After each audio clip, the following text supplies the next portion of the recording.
Assalamualaikum warahmatullahi wabarakatuh.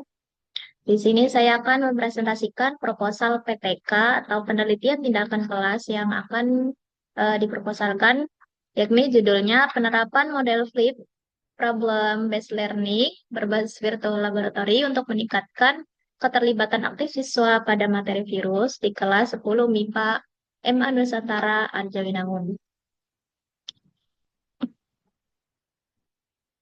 Saya ada Dr. Isi akan membahas latar belakang, rumusan masalah tujuan penelitian, tinjauan pustaka, dan siklus PTK. Yang pertama ada latar belakang, di mana PTK ini adalah latar belakangi pembelajaran biologi menuntut keterlibatan aktif siswa. Nah, materi virus juga terkenal dengan materi yang bersifat abstrak dan sulit dipahami jika hanya menggunakan metode ceramah. Lalu yang ketiga, pembelajaran umumnya di kelas tersebut masih berpusat pada guru gitu. Terus yang keempat, siswa cenderung pasif selama pembelajaran karena masih berpusat pada guru tadi. Lalu yang kelima, penggunaan media pembelajaran berbasis teknologi belum optimal, di mana masih menggunakan papan tulis dan metode ceramah tadi. Lalu yang terakhir, diperlukannya maka dari latar belakang tadi diperlukan model pembelajaran yang inovatif untuk meningkatkan keterlibatan aktif siswa. Selanjutnya rumusan masalah. Rumusan masalahnya di sini ada dua. Yang pertama, bagaimana penerapan model flip problem based learning atau PBL berbasis virtual laboratory dalam pembelajaran biologi materi virus di kelas 10 MIPA. Terus yang kedua, apakah penerapan ini dapat meningkatkan keterlibatan aktif siswa pada materi virus? Yang kedua, tujuan penelitian disesuaikan dengan rumusan masalah. Yang ini pertama, mendeskripsikan penerapan model fleet PBL berbasis virtual laboratory. Terus yang kedua, mengetahui bagaimana peningkatan keterlibatan aktif siswa dalam pelajaran biologi tersebut pada materi virus ini. Yang ketiga, ada tinjauan pustaka. Yang pertama, mengenai problem based learning, di mana model PBL ini model yang berbasis masalah, di mana siswa juga dituntut untuk aktif berpikir, kritis, dan berdiskusi. Siswa juga bekerja sama untuk memecahkan masalah. Yang kedua ada flip learning, karena di sini menyatukan antara flip dan PBL.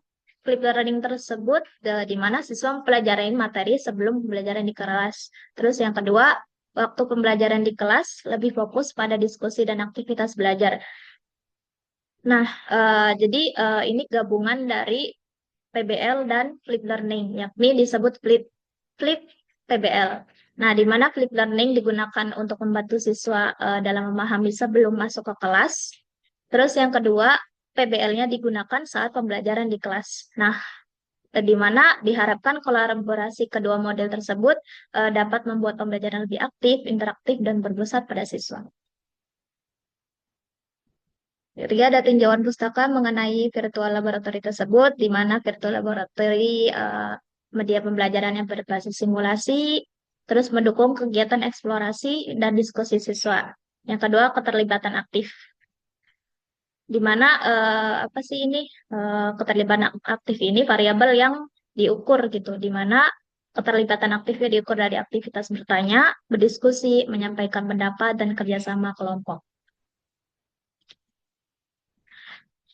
Di sini ada penjelasan mengenai sintaks flip PBL-nya, di mana ada tahapan pertama yakni pre-kelas, di mana mempelajari materi sebelum masuk kelas.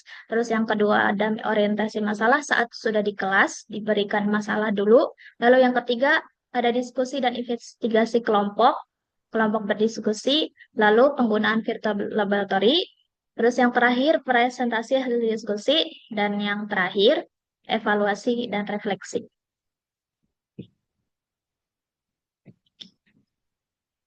Kajian penelitian yang relevan, di mana ada menurut Wahyuni dan Saraswati, di mana flip PBL ini dapat meningkatkan keaktifan. Terus siswa juga lebih siap mengikuti pembelajaran karena adanya materi sebelum memasuki kelas. Terus yang kedua ada dari Erita 2023, di mana model PBL Flip Classroom ini meningkatkan aktivitas diskusi dan pemecahan masalah siswa. Dan yang terakhir, virtual laboratory mendukung gitu, meningkatkan motivasi dan keterlibatan siswa dalam pembelajaran biologi.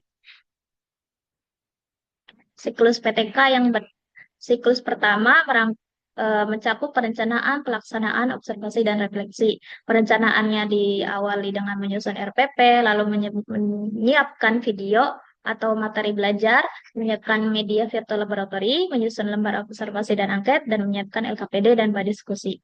Nah, pelaksanaannya di mana siswa ini diberi materi sebelum masuk kelas, yakni dari flip learning tersebut. Lalu, guru memberikan permasalahan terkait materi virus saat sudah di kelas. Lalu, siswa pun berdiskusi dalam kelompok, dibagi beberapa kelompok. Lalu, dalam berdiskusi tersebut, mereka mengeksplorasi lewat virtual laboratory. Di akhir, mereka akan presentasi hasil diskusi. Lalu, guru pun memberikan penguatan dan kesimpulan, yakni klarifikasi atas jawaban yang telah mereka presentasikan.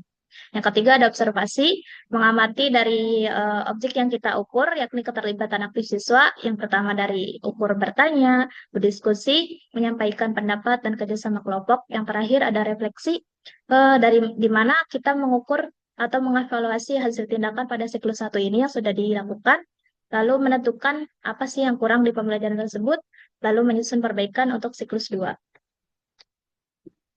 Di siklus 2 sama perencanaan, pelaksanaan, observasi, dan refleksi. Bedanya kita menyiapkan yang sudah diperbaiki pada siklus 1. Nah, di akhir refleksi di siklus 2 ini menentukan indikator yang kita dapat itu tercapai atau tidak. Di mana indikator keberhasilannya itu apabila kurang lebih 85% siswa sudah terlibat aktif dalam pembelajaran, di mana keterlibatan aktifnya meliputi bertanya, berdiskusi, menyampaikan pendapat, kerjasama kelompok, dan penggunaan virtual laboratorium tersebut. Dan penutupnya, penerapan model free PBL ini berbasis virtual laboratory diharapkan mampu meningkatkan keterlibatan aktif siswa pada pembelajaran biologi materi virus. Mungkin cukup sekian dari yang saya presentasikan mengenai PTK yang akan saya lakukan nanti.